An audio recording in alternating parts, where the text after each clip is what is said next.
എല്ലാവിധ ബലാവും മുസീബത്തുകളെ തൊട്ട് നമ്മയും നമ്മുടെ കുടുംബങ്ങളെയൊക്കെ അല്ലാഹു തആല കാത്തു രക്ഷിക്കുമാറാവട്ടെ. ബഹുമാനികളെ, നമ്മൾ കഴിഞ്ഞ പ്രസംഗങ്ങളിൽ തൗഹീദ്, ഷിർക്ക്, ഇബാദത്ത്, ദുആ ഇങ്ങനെയുള്ള വിഷയങ്ങളൊക്കെ ചർച്ച ചെയ്യുകയുണ്ടായി. അപ്പോൾ ആ പറഞ്ഞ കൂട്ടത്തിൽ തന്നെ നമ്മൾ ആധികാരികമായി തന്നെ വ്യക്തമായ തെളിവോടുകൂടെ തന്നെ ലോകത്തെ മുസ്ലിമീങ്ങൾ പറയുന്ന തൗഹീദല്ല വഹാബികളുടെ തൗഹീദ്, ലോകത്തെ മുസ്ലിമീങ്ങൾ പറയുന്ന ഇക്കാലം വരെയുള്ള മുസ്ലിമീങ്ങൾ 13 നൂറ്റാണ്ട് കാലം നിർവചിച്ചു വന്നിരുന്ന ഷിർക്കല്ല വഹാബികളുടെ ഷിർക്ക്.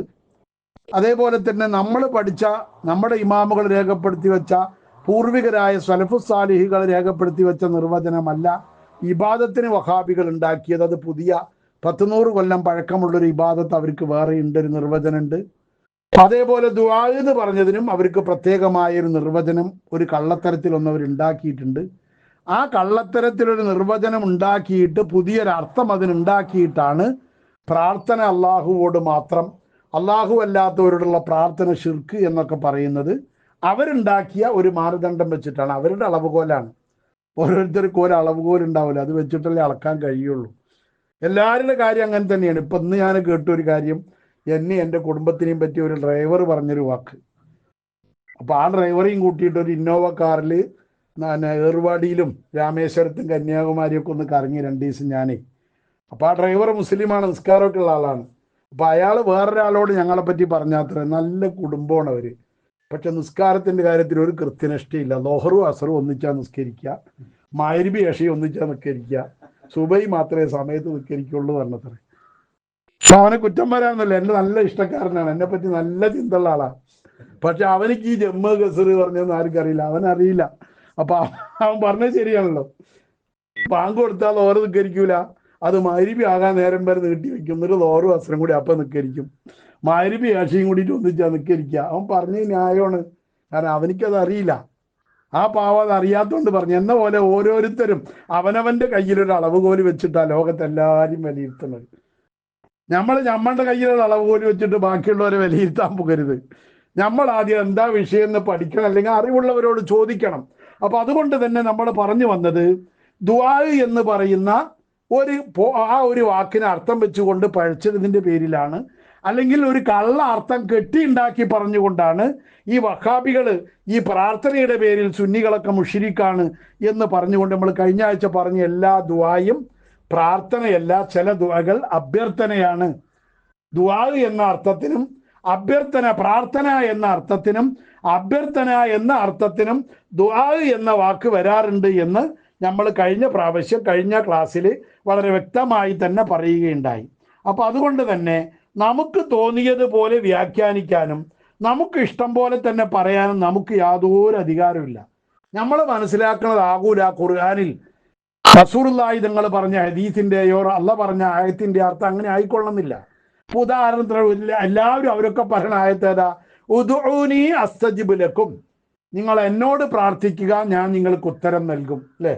നിങ്ങൾ അങ്ങനെയല്ലേ കേട്ടിരിക്കണ ഈ ആയത്തിന്റെ അർത്ഥം? മൗലവിമാർ അർത്ഥം വയ്ക്കുമ്പോൾ തന്നെ, സുന്നി മൗലവിമാർ തന്നെ അർത്ഥം വയ്ക്കുമ്പോൾ ഈ ആയത്തിന്റെ അർത്ഥം അങ്ങനെയാണ്, എന്നോട് പ്രാർത്ഥിക്കുക, ഞാൻ ഉത്തരം നൽകും. എന്നാൽ ഈ ആയത്തിന്റെ അർത്ഥം ഇമാം ഫഖ്റുദ്ദീൻ റാസി റളിയല്ലാഹു അൻഹു തങ്ങൾ, ഇമാം ഖുർത്തുബി റളിയല്ലാഹു അൻഹു തങ്ങൾ തന്റെ തഫ്സീറിൽ ഈ ഉദ്ഉനി പറഞ്ഞതിന്റെ അർത്ഥം എഴുതി വച്ചിരിക്കുന്നത് ഐ അഖ്ബലു ഇബാദത മൻ അബദനി, എന്നെ ആരാധിക്കുന്നവരുടെ ആരാധന ഞാൻ സ്വീകരിക്കും എന്നാണ് ഇതിന്റെ അർത്ഥം. അല്ലാണ്ട് ദുആ സ്വീകരിക്കുന്നല്ല. അപ്പൊ ഉദ്ഉനി പറഞ്ഞ അർത്ഥം എന്താ? നിങ്ങൾ എന്നെ ആരാധിക്കുക.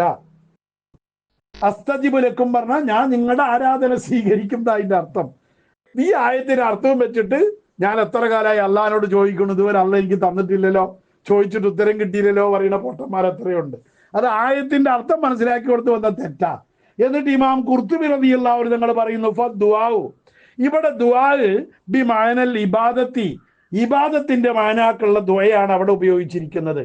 വൽ ഇജാബത്തു, ഇവിടെ അസ്തജിബു ലക്കും എന്ന് പറഞ്ഞ ഞാൻ ഉത്തരം നൽകുമെന്ന് പറഞ്ഞത് ബി മഅനൽ ഖബൂലി, നിങ്ങളുടെ ഇബാദത്ത് ഞാൻ സ്വീകരിക്കുമെന്ന അർത്ഥത്തിനാണ് എന്ന് ഇമാം ഖുർത്തുബി അദ്ദേഹത്തിന്റെ തഫ്സീറിന്റെ 2ാമത്തെ വാള്യം 308 പേജിൽ രേഖപ്പെടുത്തിയിരിക്കുന്നത് കാണാം.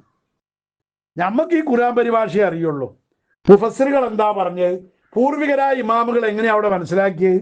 അത് ഞമ്മക്ക് വിഷയമൊന്നുമല്ല. അപ്പൊ ഖുർആൻ പരിഭാഷ എല്ലാറ്റിനും ഖുർആൻ പരിഭാഷയാണ്. ഞാൻ എഴുതുമില്ല, അല്ല കാക്കട്ടെ. അപ്പൊ നമ്മളതിന്റെ ആളുകളല്ലേ, നമ്മൾ ആ ഖുർആൻ പരിഭാഷ സ്വീകരിക്കുന്നവരോ അത് അംഗീകരിക്കുന്നവരോ അല്ല. അതുകൊണ്ട് നമുക്ക് ബാധകല്ല. നമ്മൾ അല്ലാഹു തആല അല്ലാഹു റസൂൽ എന്താണോ ആ വാക്ക് കൊണ്ട് ഉദ്ദേശിച്ചത് എന്ന് ഖുർആൻ വ്യാഖ്യാതാക്കളായ പൂർവികരായ പണ്ഡിതന്മാർ രേഖപ്പെടുത്തി വെച്ചിട്ടുണ്ട്. അതുകൊണ്ടാണ് ഇമാം ഫഖ്റുദ്ദീൻ റാസി തഫ്സീറുകളുടെ കൂട്ടത്തിൽ, ഖുർആൻ വ്യാഖ്യാതാക്കളുടെ കൂട്ടത്തിൽ ഏറ്റവും ആധികാരികമായി പരിഗണിക്കപ്പെടുന്ന അഹ്ലുസുന്നത്ത് വൽ ജമാഅത്തിന്റെ ഇമാമായ ഇമാം റാസി തങ്ങൾ പറയുന്നുണ്ട്, അന്ന ലഫ്ളു ദുആഇ വൽ ഇജാബത്തി, ഈ ദുആഇ ഇജാബത്ത് എന്ന് പറയുന്ന ഈ ആയത്തിൽ പറഞ്ഞ വാക്ക് യഹ്തമിലു വുജൂഹൻ, പല അർത്ഥത്തിനും ആ വാക്ക് ഉപയോഗത്തിൽ വന്നിട്ടുണ്ട്. നമ്മൾ മനസ്സിലാക്കണം, ഉദൂനി എന്നെ വിളിക്കുക, എന്നോട് പ്രാർത്ഥിക്കുക എന്നൊന്നും മനസ്സിലാക്കി വെച്ചാൽ പോരാ. പല അർത്ഥത്തിനും ആ വാക്ക് വന്നിട്ടുണ്ട്. അഹദുഹ, അതിലൊന്നാമത്തത് അൻയകൂന ദുആഉ ഇബാറത്തൻ അനി തൗഹീദി വസ്സനായി അലല്ലാഹ്. ഒന്നാമത്തെ അർത്ഥം അള്ളാഹുവിൻ്റെ ഏകത്വം അംഗീകരിക്കുക, അള്ളാഹുവിനെ പുകഴ്ത്തി പറയുക എന്നാണ് അതിൻ്റെ ഒന്നാമത്തെ അർത്ഥം. ഉദാഹരണം ഒന്നും ഖുർആനിൽ നിന്ന് മൂപ്പർ ഉദ്ധരിക്കുന്നുണ്ട്, ഞാൻ അവിടുത്തെ നീട്ടുന്നില്ല. വസാനീഹ, രണ്ടാമത്തത് അൻയകൂനൽ മുറാദു മിന ദുആഇ അൽ ഇബാദത്തു, രണ്ടാമത്തത് ദുആ കൊണ്ട് അള്ളാഹ് ഉദ്ദേശിക്കുന്നത് ഇബാദത്താണ്. ഇബാദത്ത് എന്ന മാനാക്ക് ഖുർആനിൽ ദുആ എന്ന് വരാറുണ്ട്. പക്ഷെ എല്ലാടെയും ഉദൂനി പറഞ്ഞ ഇബാദത്ത് എന്ന മാനാക്കല്ല. ചിലയോടെയൊക്കെ അത് വരും. ഏതുപോലെ അന്നൽ മസാജിദലില്ല, കണ്ടില്ലേ, വഹാബികളുടെ പള്ളിയിലൊക്കെ പോയാൽ മുന്നിൽ ഇങ്ങനെ എഴുതി വെച്ചിട്ടുണ്ടാവും, അന്നൽ മസാജിദലില്ല ഫലാ തദ്ഉ മഅല്ലാഹി അഹദാ എന്ന് എഴുതി വെച്ചിട്ടുണ്ടാവും. അവര് മനസ്സിലാക്കിയ അർത്ഥം ആയത്തിനില്ല. ഇമാം റാസി തങ്ങൾ പറയാ ആയത്തിന്റെ അർത്ഥം അവിടെ അതല്ല. അവിടെ അന്നൽ മസാജിദലില്ല, പള്ളികളൊക്കെ അള്ളാഹുവിൻ്റെതാണ്. നിങ്ങൾ ആരും എന്റെ പള്ളി എന്ന് മനസ്സിൽ ഏറ്റെടുക്കാൻ നിൽക്കണ്ട. പള്ളി വഖഫ് ചെയ്ത് കൊടുക്ക, പള്ളി ആരുടെ ആയി? അള്ളാന്റെ ആയി. അതാണ് ആ പറയുന്നത്. ഫലാ തദ്ഉ, നിങ്ങൾ ആരാധിക്കരുത്. അവിടെ ഇബാദത്ത് എന്നുള്ള മാനാക്ക. ഫലാ തദ്ഉ മഅല്ലാഹി അഹദ, അള്ളാഹിന്റെ കൂടെ നിങ്ങൾ വേറെ ആരെയും ആരാധിക്കരുത് എന്ന മാനാക്ക് ഇബാദത്ത് എന്നാണ് അവിടെ ദുആഇന് അർത്ഥമെന്ന് ഇമാം ഫഖ്റുദ്ദീൻ റാസി തങ്ങൾ പറയുന്നു. വീണ്ടും റാബിഉഹ, നാലാമതായിട്ട് ദുആ എന്നതിന്റെ അർത്ഥം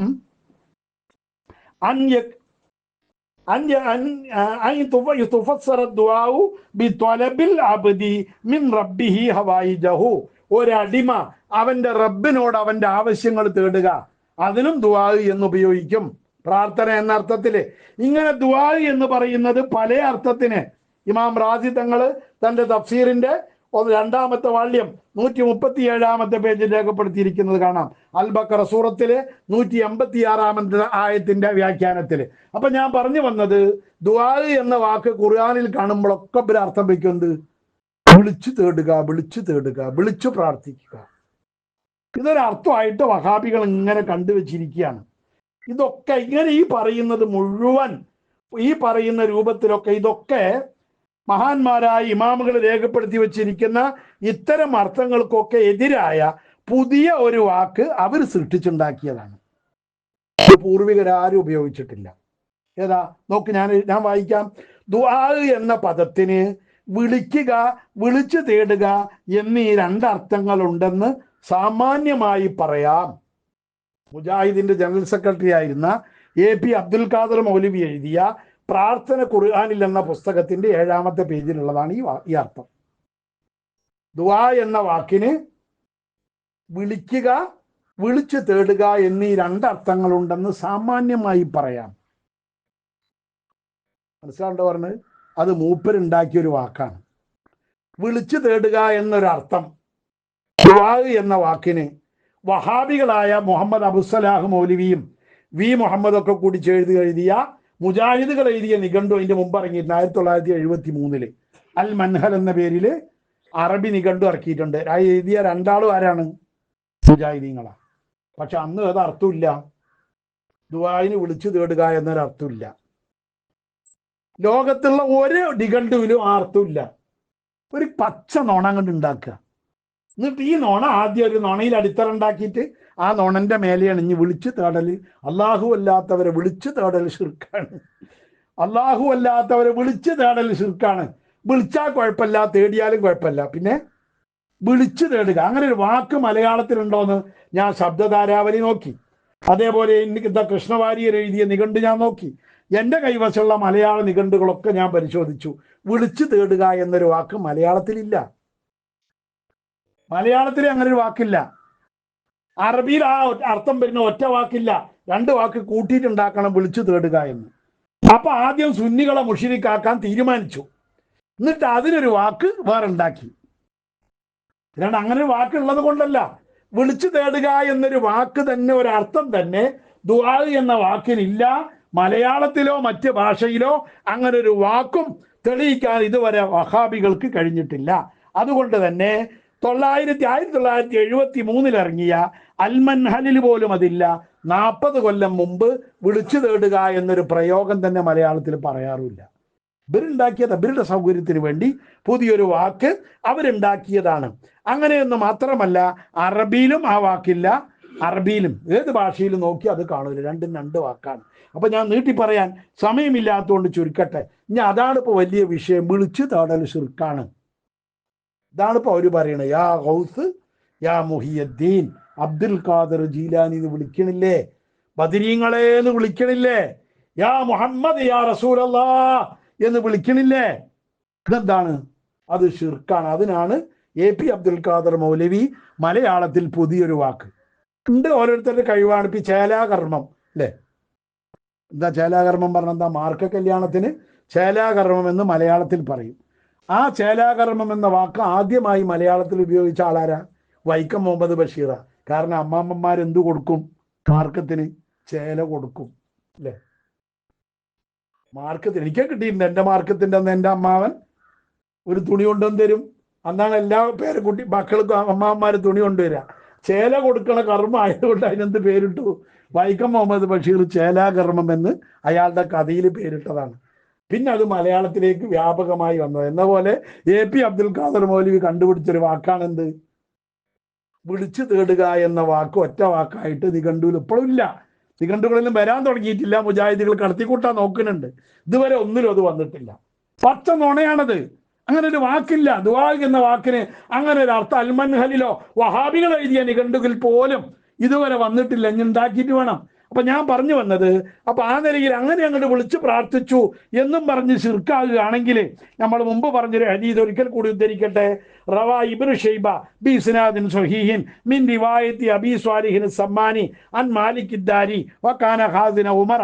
ഉമർ റളിയല്ലാഹുവിന്റെ ഖജനാവ് സൂക്ഷിപ്പുകാരനായ മാലിക് ഉദ്ദാർ റളിയല്ലാഹു ഞങ്ങളെ തൊട്ട് ഉദ്ധരിക്കപ്പെടുന്നു. ഉമർ റളിയല്ലാഹുവിന്റെ കാലത്ത് വലിയൊരു ബറമുണ്ടായി. അത് ഹിജറയുടെ 18-ാം വർഷത്തിലാണ്. ആ സമയത്ത് ബിലാൽ ഇബ്നു ഹാരിസിൽ മുസ്നി സ്വഹാബിയായ ബിലാൽ ഇബ്നു ഹാരിസിൽ മുസ്നി റളിയല്ലാഹു ഞങ്ങൾ റസൂലുള്ളാഹിന്റെ ഖബറിലേക്ക് ചെന്നു. ഖബറിലേക്ക് ചെന്നിട്ട് ബിലാൽ ഇബ്നു ഹാരിസിൽ മുസ്നി റളിയല്ലാഹു ഞങ്ങൾ ആ ഖബറിൽ ചെന്നിട്ട് പറഞ്ഞു, യാ റസൂലല്ലാഹ്, അല്ലാഹുവിന്റെ റസൂലേ, ഇസ്തസ്കിലി ഉമ്മത്തിക, താങ്കൾക്ക് ഫഖദ് ഇന്നഹും ഖദ് ഖലഖു, സമുദായം, നിങ്ങളുടെ സമുദായം ഇതാ നശിക്കുന്ന നബിയെ, അവർക്ക് മഴ തരാൻ അള്ളാഹുവിനോടൊന്ന് ആവശ്യപ്പെടുന്ന നബിയെ എന്ന് നബിനെ വിളിച്ച് സഹായം തേടി. ഇത് ശിർക്കാണെങ്കിൽ ആരാ മുശ്രിക്കായത്? സ്വഹാബിയാണ്.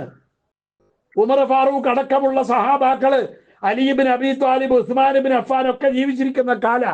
ആരും അദ്ദേഹത്തെ മുശ്രിക്കാണ്, മുർത്തദ്ദാന്ന് പറഞ്ഞില്ല. അതിന്റെ പേരിൽ ആരും അദ്ദേഹത്തെ കുറ്റപ്പെടുത്തിയില്ല. കാരണം എന്തുകൊണ്ട്? അവരുടെ വിശ്വാസവും അവരുടെ തൗഹീദും അവരുടെ ശിർക്കും അവര് മനസ്സിലാക്കി ഇബാദത്തൊക്കെ അവർക്ക് അറിയാം. നബി പഠിപ്പിച്ച തൗഹീദ് പ്രകാരം ആ ദുആ ഒരിക്കലും ശിർക്കാവൂല. വഫാത്തായി കിടക്കുന്ന നബി റസൂലുള്ളാഹി തങ്ങളുടെ ഖബറുകൾ ചെന്നിട്ട് യാ റസൂലല്ലാഹ് ഇസ്തസ്കിലി ഉമ്മത്തിക, നബിയേ, സമുദായത്തിന് വേണ്ടി മഴ തേടണേ, മഴ പെയ്യിക്കാൻ അള്ളാഹിനോടൊന്ന് പറയണേ എന്ന് ചോദിച്ചത് കൊണ്ട് എന്താവൂല? ശിർക്ക് വരൂല.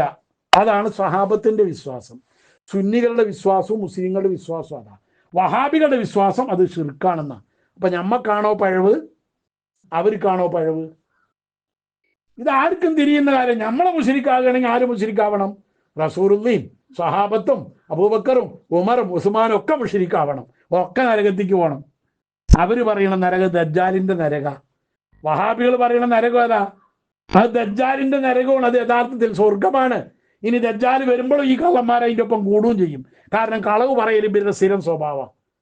ഇല്ലാത്തത് പറയാ. അപ്പൊ AP പറഞ്ഞതുപോലെ വിളിച്ചു തേടുക എന്ന അർത്ഥമുണ്ട് എന്ന് പറഞ്ഞതുപോലെ ഉണ്ടാക്കി പറയുന്നത് ഇവരുടെ ഒരു സ്വഭാവമാണ്. അപ്പൊ അതിന്റെ ആശാനാണ് ആര്? ദജ്ജാൽ. അയാൾ പെരുങ്കള്ളന, അപ്പനെക്കാളും വലിയ കള്ളന. അപ്പൊ ചെറിയ കള്ളന്മാരൊക്കെ വലിയ കള്ളനെ കണ്ട എന്ത് ചെയ്യും? അയാളുടെ മുമ്പിൽ സുജൂദ് ചെയ്യുമല്ലോ, ഉറപ്പല്ലേ? അപ്പൊ ദജ്ജാലിനൊപ്പം കൂടേണ്ടവരാണ് വഹാബികൾ, അവർ കൂടിക്കോട്ടെ. അപ്പൊ റസൂലുള്ളാഹി തങ്ങളെ തൊട്ട് ധരിക്കപ്പെട്ട സ്വഹാബാക്കളെ തൊട്ട് ധരിക്കപ്പെട്ടതിലൊക്കെ നമുക്കത് കാണാം. എന്ന് മാത്രമല്ല, ഖുർആൻ നമ്മളോട് പഠിപ്പിക്കുന്ന ദുആയുടെ മര്യാദ, ദുആഇന്റെ രൂപവും അങ്ങനെയാണ്.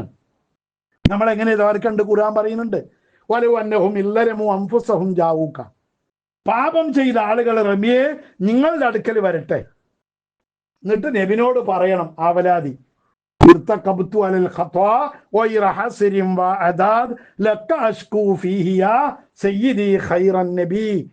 ഹൈറായ നബിയെ, എന്റെ നേതാവേ, ഞാൻ ഒരുപാട് പാപം ചെയ്ത മഹാപാപിയാണ്. അത് നബിനോട് പറയണം. എന്നിട്ട് ഇസ്തഗ്ഫറുല്ലാഹ, അവർ അള്ളാഹുവിനോട് എന്ത് ചെയ്യണം? വസ്തഗ്ഫറുല്ലാഹ്, അവർ അള്ളാഹുവിനോട് പൊറുക്കലിനെ തേടണം. വസ്തഗ്ഫറ ലഹുമുർ റസൂലു, റസൂലുള്ളാഹി തങ്ങള് ഇവർക്ക് പുറത്തു കൊടുക്കാൻ അള്ളാഹിനോട് ഇസ്തിഗ്ഫാർ, അള്ളാഹിനോട് പറയും വേണം. എന്നാൽ മനസ്സിലായില്ലേ? നമ്മൾ ദ്വാരക്കണം, ലക്ക അഷ്കു ഫീഹിയ പറയണം. എന്നിട്ട് റസൂലുള്ള എന്ത് ചെയ്യണം? നമ്മൾ അള്ളാഹിനോട് ദ്വാരക്കും, അല്ലാഹുമ്മ ഗ്ഫിർ ലനാ ദുനൂബന. അപ്പൊ റസൂലുള്ള എന്ത് ചെയ്യണം? ഷഫാഅത്ത് നടത്തണം. ഇസ്തഗ്ഫിർ ലഹും, അള്ളാഹുവേ നീ അവർക്ക് പുറത്തു കൊടുക്ക് എന്ന് റസൂലുള്ളാഹി തങ്ങൾ ഇസ്തഗ്ഫറ ലഹുമുർ റസൂലു, നബിയും കൂടി അവർക്ക് പൊറുക്കലിനെ തേടിയാൽ ലവജദുല്ലാഹ തവ്വാബർ റഹീമ, അല്ലാഹു തആല അവരുടെ തൗബ സ്വീകരിക്കുകയും അവരോട് കരുണ ചെയ്യുകയും ചെയ്യുമെന്നാണ് ഖുർആൻ പറഞ്ഞത്. ഖുർആനാണ്, ഞമ്മ പറഞ്ഞതൊന്നല്ല, ഖുർആൻ പറഞ്ഞത്. ഇവരിപ്പോ വഹാബികൾ പറയണ അതിന്റെ കാലാവധി റസൂലുള്ള മരിച്ചു കൊടുക്ക കഴിഞ്ഞു. എക്സ്പയറി ഡേറ്റ് ആയത്തിന്റെ എക്സ്പയറി ഡേറ്റ് അവിടെ കഴിഞ്ഞു. റസൂലുള്ള ജീവിച്ചിരിക്കുമ്പോ പോയി പറയാ മരിച്ചത് കൊടുക്ക, അതിന്റെ എക്സ്പയറി ഡേറ്റ് കഴിഞ്ഞു. ഇനിയിപ്പോ അത് നബിനോടൊന്നും പോയി പറയാൻ പറ്റൂല എന്നാണ് ഈ ചൈത്താന്മാർ പറയുന്നത്. ഇവർക്ക് അന്നുണ്ടെങ്കിൽ ഒരു മനുഷ്യൻ പറയുന്നത് ആ ആയത്തൊന്നും നിലനിൽക്കല്ലേ, അത് അങ്ങനെ തന്നെ ചെയ്യണ്ടേ, അങ്ങനെ തന്നെ പഠിപ്പിച്ചല്ലേ. നോക്കി, നിങ്ങൾ റസൂലുള്ള ദ്വാരക്കാൻ പഠിപ്പിക്കുന്നു. ഈ ആയത്തിന്റെ വ്യാഖ്യാനം എങ്ങനെയാ ദ്വാരക്കണ്ടെന്ന് റസൂലുള്ള പഠിപ്പിക്കുന്നുണ്ട്. അന്നൻ നബിയ സല്ലല്ലാഹു അലൈഹി വസല്ലം അല്ലമ ബഅള അസ്ഹാബിഹി അൻ യദഉവ, റസൂലുള്ളാഹി തങ്ങൾ ചില സഹാബാക്കൾക്ക് ദ്വാരക്കാൻ പഠിപ്പിച്ചു കൊടുത്തു. അതെങ്ങനെയാ ദ്വാരക്കേണ്ടത് എന്നിട്ട് റസൂലുള്ള പഠിപ്പിച്ചു കൊടുത്ത ദുആ, അല്ലാഹുമ്മ, തമ്പുരാനെ, ഇന്നി അസ്അലുക, ഞാൻ നിന്നോട് ചോദിക്കുന്നു. റസൂലുള്ള പഠിപ്പിക്കുകയാണ് സ്വഹാബത്തിന്. ഇന്നി അസ്അലുക, ഞാൻ നിന്നോട് ചോദിക്കുന്നു. വ അതവസ്സലു ഇലൈക ബിനബിയിക, ഞാൻ ചോദിക്കാൻ അർഹനല്ലാത്ത മഹാപാപിയാണെങ്കിലും നിന്റെ ഹബീബായ നബിയെ ഞാൻ തവസ്സുലാക്കി നിന്നോട് ചോദിക്കുന്നു. ഒന്നാമത്തെ തവസ്സുല്, ആ തവസ്സലു ഇലൈക, ആ നബിയെ വസീലയാക്കി ഞാൻ നിന്നോട് ചോദിക്കുന്നു. ഏതാണ് ആ നബി? നബിയ്യിർ റഹ്മ, കാരുണ്യത്തിന്റെ പ്രവാചകർ എന്ന് പറഞ്ഞിട്ട് പിന്നെ അടുത്തത് നേരിട്ട് ഇസ്തിഗാസ, ഇസ്തിഷ്ഫാ. യാ മുഹമ്മദ്, റസൂലുള്ള പഠിപ്പിക്കണ ദുആയത്, യാ മുഹമ്മദ്, മുഹമ്മദ് നബിയേ, യാ റസൂലല്ലാഹ്, അല്ലാഹുവിന്റെ റസൂലേ, ഇന്നി അതവസ്സലു ബിക ഇലാ റബ്ബി, ഞാൻ എൻ്റെ റബ്ബിലേക്ക് താങ്കളെ കൊണ്ട് വസീലയാക്കുന്നു നബിയേ, ഫീ ഹാജത്തി, എൻ്റെ ആവശ്യത്തിൽ, ലിയഖ്ലിയഹാ ലീ, അതെനിക്ക് വീടിക്കിട്ടാൻ വേണ്ടി താങ്കളെ ഞാൻ അല്ലാഹുവിലേക്ക് വസീലയാക്കുന്നു നബിയേ, ഫശഫ്യഉഹു ഫിയ്യ, എൻ്റെ കാര്യത്തിൽ അവിടുന്ന് ശുപാർശ ചെയ്യണം നബിയേ എന്ന് നബിനോട് ഷഫാഅത്ത് തേടുന്നു. അതിനാണ് എന്ത് പറയാ? ഇസ്തിഷ്ഫാ, ഇസ്തിഗാസ എന്നൊക്കെ പറയുന്ന ഇതാണ്. ഇത് ആരാ പഠിപ്പിച്ചത്? റസൂലുള്ള പഠിപ്പിച്ച ദുആയാ, മൗലവിമാർ എഴുതി ഉണ്ടാക്കിയ ദുആയല്ല. ഇനി പോട്ടെ, എല്ലാ റിപ്പോർട്ട് ചെയ്ത, നസായി റിപ്പോർട്ട് ചെയ്തിട്ടുണ്ട്, തിർമിദി റിപ്പോർട്ട് ചെയ്തിട്ടുണ്ട്, അതൊക്കെ തെറ്റാ, അവരൊക്കെ പോക്കാന്ന് വെക്കുക. എന്നാൽ ഇവരുടെ ആശയ സ്രോതസ്സായി ഇബ്നു തൈമിയ, അയാൾക്ക് പഴിക്കൂലല്ലോ ഇവരുടെ കണക്കില്. അയാൾ ഈ ഹദീസ് അദ്ദേഹത്തിന്റെ കിതാബ് സിയാറ എന്ന് പറയുന്ന കിതാബിൽ ഈ ഹദീസ് ഉദ്ധരിക്കുന്നുണ്ട്. ഈ ഹദീസ് ദഈഫാണെങ്കിൽ അയാൾ ഉദ്ധരിക്കോ? അത് ശിർക്കാണെങ്കിൽ അയാൾ ഉദ്ധരിക്കോ? അവിടെയും ഇവര് പറയെന്താ? ഇത് നബി ഉള്ള കാലത്തല്ലേ, നബി ഇപ്പൊ മരിച്ചുപോയില്ലേ, ഇവര് മരിപ്പാ പ്രശ്നം. അപ്പൊ റസൂലുള്ള പഠിപ്പിച്ച ദീന് പകുതി മുക്കാലൊക്കെ ഏതോടുക്ക് അവസാനിച്ചു. റസൂലുള്ള വഫാത്തായതോടുകൂടി ദീനിന്റെ പകുതി മുക്കാലും അവസാനിച്ചു. ഇനി ഒന്നുമില്ല. ഇനി വേറൊരു ദീന അവർക്ക്, അത് വഹാബികളുടെ ദീൻ എന്ന് പറയുന്നത്, അത് മുസ്ലിമീങ്ങളുടെ ദീനല്ല. അതൊരു പുതിയ ദീനാണ്, സലഫിസം. അത് ഇസ്ലാമുമായി ഒത്തുപോകുന്നതല്ല. അതുകൊണ്ട് അത്തരം പിത്തനയിൽ പെടാതെ നമ്മളൊക്കെ സൂക്ഷിക്കുക. അള്ളാഹു തആല കാത്തുരക്ഷിക്കുമാറാവട്ടെ.